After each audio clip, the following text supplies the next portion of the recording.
warahmatullahi wabarakatuh. Selamat sore sahabat ngabuburit asyik. Hamdan wa syukran lillah. Bersyukur sekali hari ini saya Ngesti Hayu hadir kembali membersamai sahabat semuanya di ruang podcast kita di PKS TV Papua Barat, DPW PKS Papua Barat. Dan seperti janji saya kemarin, hari ini kita akan menghadirkan satu narasumber yang masih sangat muda. Tetapi jangan diragukan lagi, aktivitas kepemudaannya ini sudah sangat luar biasa. Siapa dia? Telah hadir di samping kanan saya, Bro Rauf, salah satu ketua bidang di DPD PKS Kota Sorong, bidang kepemudaan. Selamat sore, selamat datang Bro Rauf. Selamat sore, terima kasih. Terima kasih, baik. Alhamdulillah sudah bersamai saya hari ini, sudah menerima undangan saya untuk bisa menjadi salah satu narasumber di podcast Ngabuburit Asyik. Oh, ini diundang ya? Iya, diundang. Oh, saya kira ditodong. Diundang lah. Iya. Jadi sore kali ini kita akan diskusi nih terkait dengan pemuda. Banyak hal itu sebenarnya bisa didiskusikan dari peran pemuda. Nah, satu hal yang saya sangat tertarik secara pribadi, sangat tertarik dengan sebuah fenomena. Salah satunya gini. Saat ini kita tahu beberapa nama pemuda gitu ya, usianya masih tergolong muda yang sudah masuk ke daftar kabinet pemerintahan Indonesia. Kemudian banyaknya pemuda-pemuda baik di PKS sendiri dan juga di parpol-parpol lain yang itu tatarannya memang masih milenial gitu, tetapi sudah masuk di tataran politik praktis, menjadi pengurus partai, bahkan legislator di masing-masing tingkat level kepemimpinan yang ada di Indonesia. Nah, menurut adik Rauf ini, Bro Rauf kah Bang Rauf nih saya panggilnya nih ya, dari tadi saya Bro Rauf kayaknya kok nggak deket terserah gitu.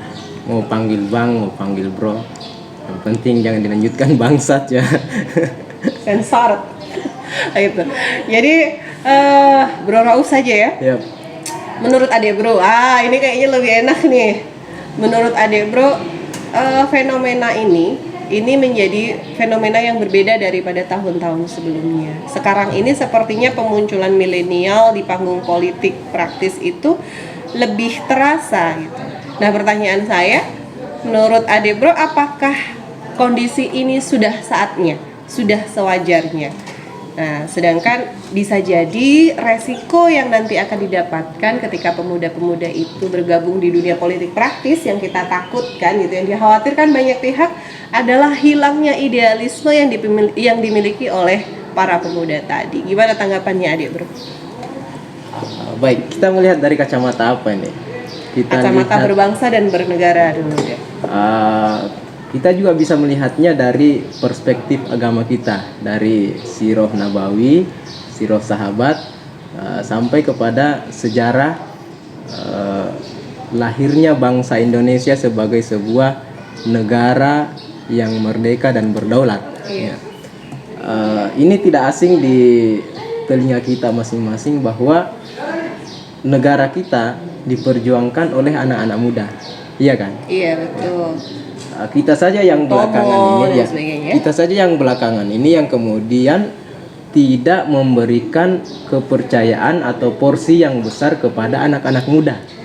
Jadi semua hal-hal ya kebanyakan hal-hal diambil alih oleh orang tua, generasi senior, generasi tua yang kemudian memunculkan suatu stigma bahwa anak-anak muda tidak punya panggung gitu. Dan muda tidak punya panggung. Nah, padahal kalau kita mau lihat dari sejarah bangsa kita, tadi ada sebutlah Bung Tomo, iya kan? Iya. Atau sebut saja Presiden RI yang pertama, Soekarno. Beliau kan memperjuangkan Indonesia ini dengan teman-temannya, dengan rekan-rekannya itu di usia yang masih sangat muda. Itu satu dari perspektif kebangsaan. Kemudian dari perspektif agama kita, kalau di PKS ini kan kita menganut nilai keislaman kan ya. Melihat dari perspektif sejarah keislaman, bahwa Nabi Muhammad juga itu yang direkrut pertama kali dalam yang diajak untuk berjuang bersama-sama untuk membangun peradaban ini adalah anak-anak muda. Sebut saja misalkan kita kenal Ali bin Abi Thalib, Tuh. ada Said bin Sabit, Iya. ada Amr bin As, Amr bin As. dan sahabat-sahabat yang lain yang usianya masih belasan tahun gitu, masih belasan tahun. Bahkan kan Mus'ab bin Umair itu yang menjadi duta pertama dalam sejarah Islam itu, negosiasi ya, itu negosiator pertama yang diutus oleh Nabi ke Madinah itu, yang bisa mengislamkan orang-orang di Madinah, itu kan usianya belasan tahun. Iya, Itu anak biasa muda. ya. Itu anak muda. Nah, artinya apa? Bahwa sudah saatnya memang kita kembali ke hal itu. Jadi generasi tua harus memberikan porsi yang banyak kepada generasi muda untuk kemudian melakukan hal-hal yang bisa melakukan perbaikan-perbaikan di negeri ini. Gini, Umar bin Khattab pernah ngomong begini, kalau saya menemukan masalah, kalau saya mendapatkan masalah, yang pertama kali saya cari adalah anak muda. Ini kan keren ini, anak muda yang dicari. Kenapa anak muda? Karena satu, anak muda itu punya energi, Iya. punya energi, tapi tidak punya banyak Duit. pengalaman. Oh gitu ya, banyak duit. Tidak punya banyak pengalaman. Baik. Nah, hal inilah yang kemudian memberikan keberanian kepada anak-anak muda untuk melakukan banyak hal. Karena itu tadi, tidak punya pengetahuan banyak, tidak punya pengalaman banyak, sehingga kemudian tidak berpikir banyak risiko. Tabrak saja Tabrak gitu ya. saja istilahnya Bang Samsir gitu Oh, ya. iya. Tabrak saja. saja. Tidak berpikir banyak risiko. Sehingga kemudian saya ingin mengatakan begini. Bangsa Indonesia ini kan sedang mengalami hal-hal yang apa namanya?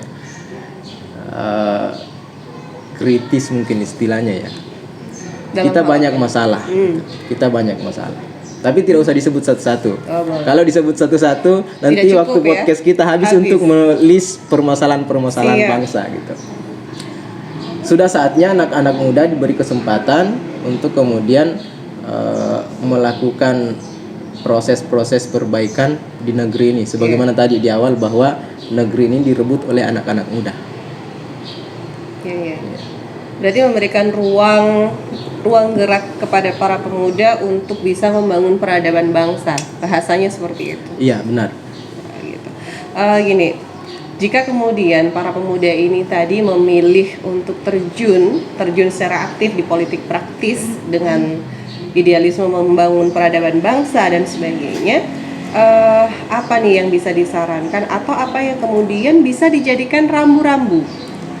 Dijadikan Baik. rambu, dijadikan etik yang itu bisa menjaga idealisme yang kemudian idealisme itu tidak akan pernah bisa tergadaikan gitu. Baik, yang pertama kita di PKS ini kan sekali lagi kita berpolitik dengan menggunakan politik nilai. Iya. Yang kita Value-nya. bawa adalah value. Iya. Yang kita perjuangkan adalah value, bukan kepentingan golongan, bukan kepentingan pribadi. Iya. Iya kan? Iya. Itu yang kita perjuangkan di PKS, bahwa kita ingin menjadikan Islam ini sebagai rahmatan lil alamin. Iya. Ya. Islam sebagai rahmatan lil alamin. Nah, nilai itulah yang harus dibawa. Nilai itu yang harus kita bawa ke dalam panggung politik, terutama anak-anak muda. Yeah. Jangan lepaskan nilai-nilai ini, karena sejatinya itu yang kita perjuangkan. Itu yang kita perjuangkan. Kalau di dalam hadis Nabi menyebutkan khairun nasi anfa'uhum linnas. Jadikan ini sebagai prinsip. Iya. Jadikan ini sebagai prinsip bahwa yang paling baik di antara kalian, kata Nabi, itu adalah orang yang paling banyak manfaatnya. Orang yang paling banyak manfaatnya. Nah, kalau ini kemudian bisa menjadi prinsip kita semua, terutama legislator muda itu, ini akan memberikan tatanan yang baik terhadap tatanan bernegara kita. Bayangkan kalau semua politisi atau bahkan semua orang Indonesia ini berprinsip ingin menjadi orang yang terbaik bagi sesamanya, kan nggak ada yang akan saling merugikan. Betul. Iya kan? nggak ada yang saling bersinergi merugikan. akhirnya. Bersinergi. Semua berorientasi Iya. untuk bangsa. Semua berorientasi untuk bangsa. Tidak ada yang berpikir saya dapat apa. Betul. Sehingga kemudian tidak akan ada yang berpikir saya ngambil apa dari orang lain. Betul. Apa yang saya dapatkan? Lebih banyak apa yang saya dapatkan? Sip. Ya. Jadi politik nilai. Politik nilai itu jangan dilepas sebagai identitas kita, karena sekali lagi ya kita masuk politik dalam rangka itu kita ingin memperjuangkan nilai-nilai yang diajarkan oleh Nabiullah Muhammad SAW, dibawa ke panggung politik. Karena gini, politik ini kan saya ingin menyebutnya sebagai sunnah Rasul. Iya kan? betul. Politik Rasul ini kan mengajarkan. sebagai sunnah Rasul, bukan sekedar mengajarkan. Mencontohkan. Nabi pelakunya. Iya, betul. Nabi kan hijrah dari Mekah ke Madinah itu, ya Dia menggunakan sampai di proses. sana membangun peradaban, membangun negeri, iya kan? Betul. Nabi jadi kepala pemerintahan, Struktur Nah, ke bawahnya iya. disusun. Nabi jadi panglima perangnya, iya kan? Dan tidak melepaskan statusnya sebagai nabi, iya kan? Tidak melepas statusnya sebagai nabi. Sehingga apa? Sekali lagi saya ingin mengatakan bahwa berpolitik ini adalah menjalankan sunnah Rasul. Iya. Sunnah Rasul. Karena dari Madinah itu Nabi membangun peradaban sampai kepada penaklukan Konstantinopel pada akhirnya. Gitu. Kan gitu. Iya. Baik.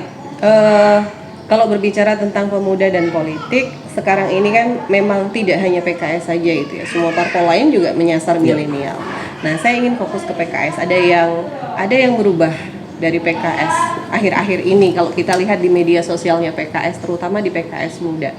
Ada Dr. Gamal, kemudian yang tampil juga sepertinya lebih fresh dibandingkan pada periode-periode sebelumnya. Banyak wajah-wajah baru, banyak pemuda-pemudi yang kalau saya bilang PKS sudah tidak tersegmentatif gitu. Tidak hanya untuk mereka yang dari dulu kelihatan jilbaber atau yang jenggoter gitu, tapi sekarang sudah mulai banyak yang muncul dengan branding PKS itu ya, banyak teman-teman tokoh publik, kemudian mereka-mereka yang di luar komunitas ini pada awalnya. Ini menarik, ini fenomena ini juga menarik. Baik, yang pertama kita tidak meninggalkan status lama sebenarnya. Iya. Karena sekali lagi itulah yang menjadi perjuangan kita di PKS ini. Kita ingin menjadikan Islam rahmatan lil alamin sampai ke pelosok-pelosok negeri ini. Bukan hanya dirasakan oleh yang tadi orang-orang jilbaber, orang-orang yang punya jenggot panjang dan seterusnya. Islam ini kan harus sampai di akar rumput. Iya. Terutama termasuk sampai kepada anak-anak milenial itu. Tapi ini bukan cuma sekedar untuk pemenangan 2024 saja. Oh, gini. Apa yang Kita terjadi ini- ini? Saya jadi penasaran.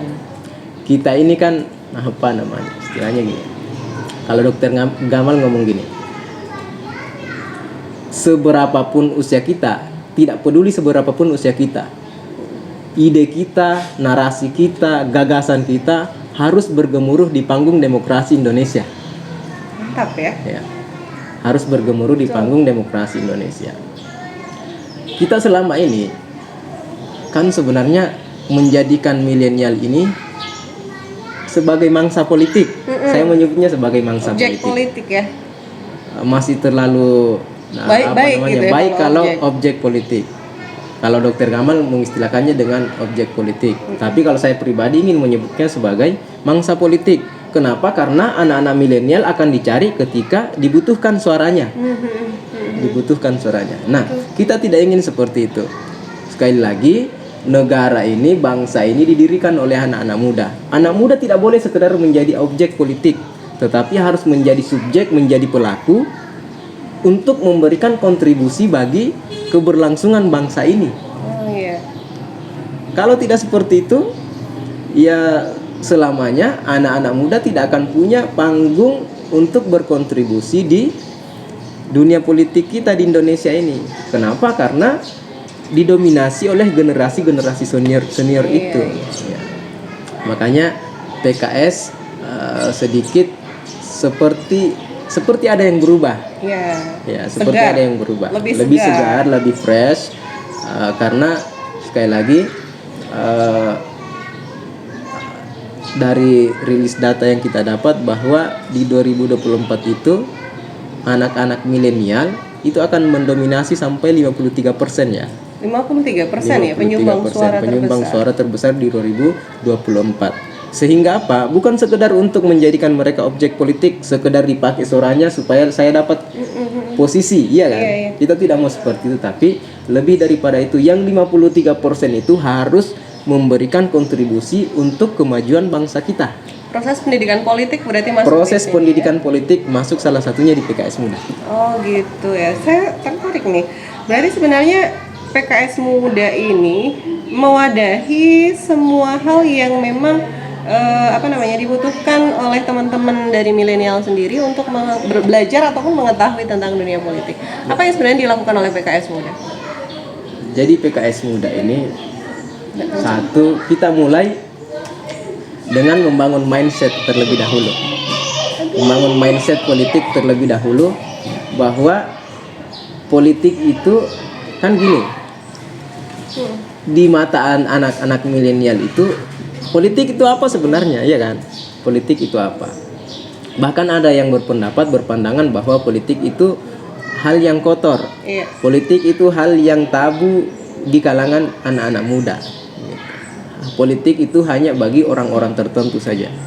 Padahal kita semua menyadari bahwa semua kebijakan-kebijakan yang terkait dengan orang banyak di negeri ini semua kan dari panggung politik.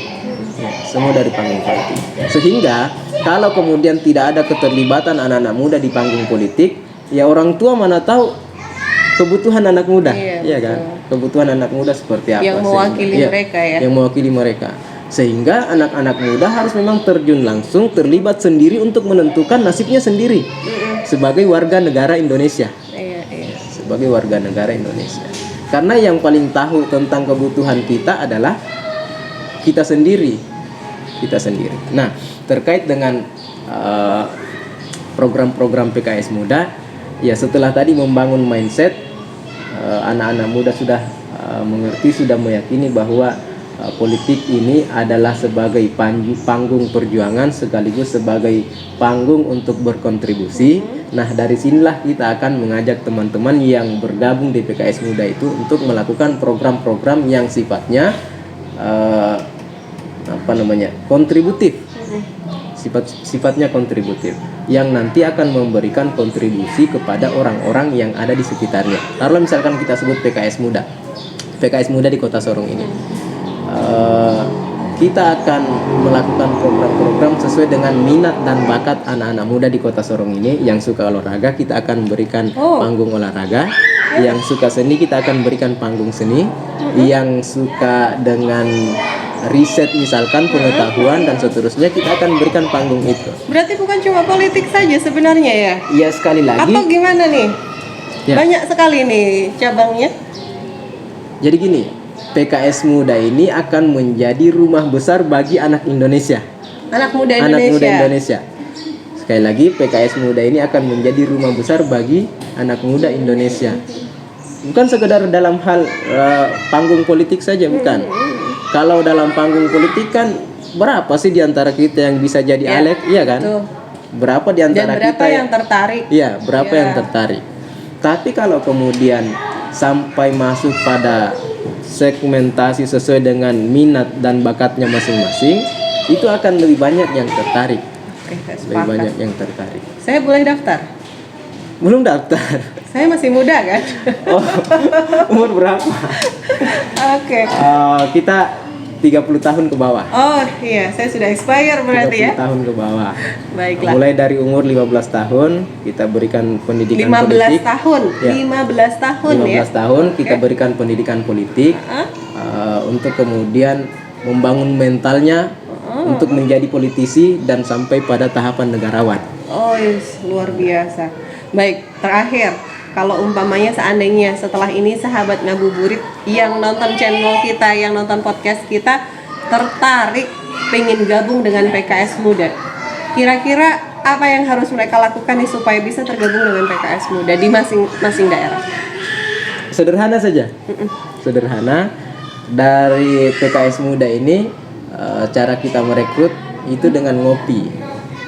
Puasa. Ya, ngopi malam hari. Oke, baik. Ngopi malam hari. Minum sambil ngobrol Ya. ya. Termasuk dalam waktu dekat kita akan melaksanakan buka puasa milenial. Ya. Buka puasa milenial, dan teman-teman bisa datang di agenda itu sekaligus kemudian langsung mendaftarkan dirinya kepada kami. Berarti temui pengurus PKS Muda di masing-masing wilayah. Temui pengurus Daerah dan masing-masing daerah dan wilayah. Itu yang bisa kita lakukan. Termasuk kan tidak harus menemui, misalkan kalau belum sempat, cukup kontak kami. Saya mau bergabung PKS Muda. Di mana? Kita, di sini? nggak ada di sini. Di sini ya. Nanti kita bikin di sini. Ya. Cukup seperti itu. Jadi tidak ada, nggak repot gitu. Karena kan namanya anak muda tidak suka dengan hal-hal yang merepotkan. Kita bikin instan, kita bikin yang penting mau bergabung, silahkan datang bersama kami, dan dari PKS Muda ini kita akan membangun negeri, insya Allah. Luar biasa. Baik, saya rasa diskusi kali ini sangat menarik gitu ya. Hanya saja karena keterbatasan waktu kita, dan masih banyak hal lagi yang nanti ke depan bisa akan kita diskusikan bersama ya, Dek ya. Boleh lah. Boleh lah, nanti siap untuk menjadi bintang tamu selanjutnya. Terima kasih saya ucapkan kepada Ade Bro Abdul Rauf selaku Ketua Bidang Kepemudaan DPD PKS Kota Sorong, dan terima kasih pula kepada seluruh sahabat Ngabuburit Asyik yang sudah menyaksikan channel TV kita sore hari ini. Purna sudah perjumpaan kita kali ini. Saya Ngesti Wihayu, mohon maaf apabila ada salah-salah kata. Kurang dan lebihnya kita akhiri. Wassalamualaikum warahmatullahi wabarakatuh. Waalaikumsalam.